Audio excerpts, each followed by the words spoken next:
ఐటీలో ఎంట్రీ కావాలా? Trainee software engineer గా అజా కోడింగ్ ట్యూటర్ లో 2 వీక్స్ ట్రయల్ పీరియడ్ లో వెంటనే చేరండి. సక్సెస్ మీ లైఫ్ని ఎలా చేంజ్ చేస్తుంది?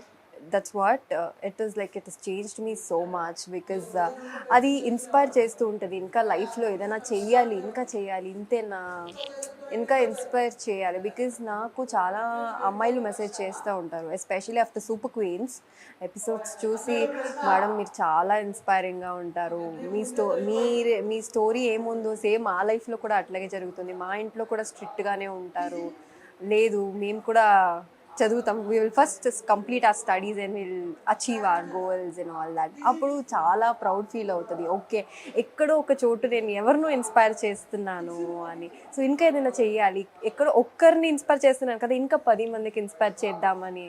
So yeah, that is how I feel happy every time. ఒక నెగిటివ్ రివ్యూ వల్ల, అంటే లైక్ అది సీరియల్లో మీరు షూట్ చేసే అది ఒక షార్ట్ చేసేటప్పుడు ఒక డైరెక్టర్ కానీ ప్రొడ్యూసర్ కానీ లేదు అంటే మీ కో యాక్టర్స్ కానీ ఎవరైనా సరే ఒక నెగిటివ్ రివ్యూ ఇస్తే, సో మీకు ఆ క్షణం ఆ టైంలో మీకు ఏమనిపిస్తుంది, ఆ తర్వాత ఎలా రిలీజ్ అవుతారు?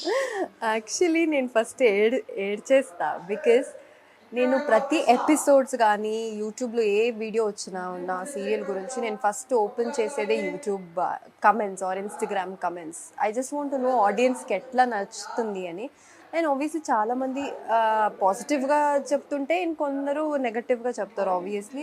అంటే అప్పుడు అనిపిస్తుంది, ఇంత ఎఫర్ట్ పెట్టి చేసినా ఎక్కడో కొందరికి నచ్చట్లేదు, no I have to work really hard, వాళ్ళని కూడా నేను ఇంప్రెస్ చేయాలి అని డెస్పరేట్ అయిపోతాను.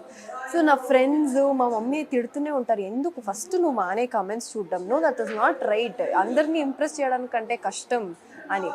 సో అప్పుడు రియలైజ్ అవుతుంది కదా, అందరినీ ఇంప్రెస్ చేయాలంటే కష్టం, నా మైండ్ డిస్టర్బ్ అయిపోతుంది. No, I just do my work, I just give 100%. So let's stop thinking about what people will think అనేది. So that is how I realise later.